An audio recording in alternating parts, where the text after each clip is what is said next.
Obviously a lot of you will know CAMHS and you will have come through our services, and it's been going through an awful lot of change in the last year, and I think some of you will have seen benefits to that and some of you will have seen the difficulties and the problems that have been encountered.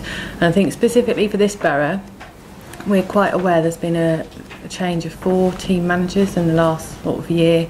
There's been a lot of change in the clinical staff, the admin staff. I think it's fair to say that people have been quite unhappy with how things have been, and certainly when I took over about a month ago I had quite a pile to get through in terms of people's written concerns. But I think that we're at a real turning point myself. I feel optimistic and hopeful. That is me. But there was a decision to change the way that the structure was from when Sam Wadham, the previous manager, was here. He managed both this team and the neurodevelopmental new diagnostic service in Springfield, and I think initially we thought there were some benefits to that, particularly for this group. I know when we've sat on the ADHD strategy, we thought that would provide a seamless pathway, but in fact, when Sam left, it gave us an opportunity to rethink, and the boroughs of Kingston and Richmond have been working closer together in an awful lot of ways across social care, across education, and it felt like it was time that actually CAMHS did things more similarly across the borough and worked closely with Achieving for Children in really improving services. So specifically for the ADHD pathway, there's been a lot of work.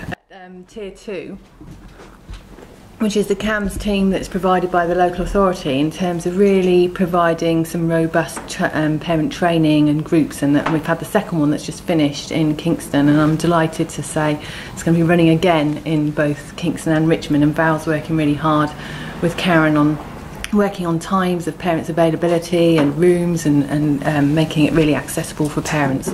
And our hope is that the learning from those groups will come back into this group here, but also the one in Kingston, and parents can continue to support each other and learn from each other.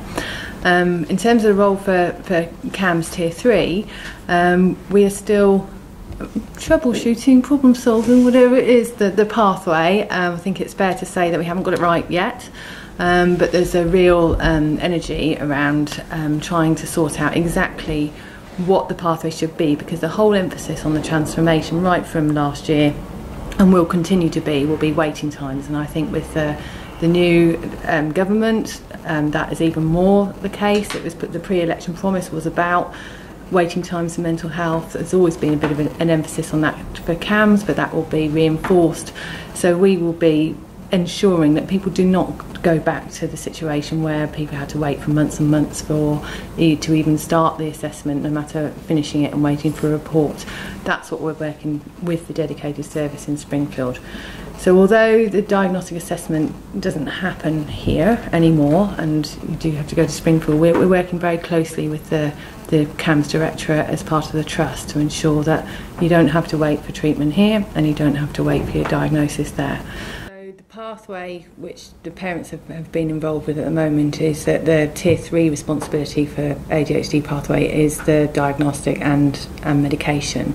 There isn't the pathway doesn't include Tier 3, which is what I manage here, for any ongoing treatment. So when your family are diagnosed and recommendations come from the diagnostic service, if there is an evidence-based treatment that is identified from that assessment, and that's more commonly if there's an associated problem like anxiety or depression that would need an evidence-based treatment at Tier 3, then the case will come back here. But apart from that, it would be stepped down to Tier 2.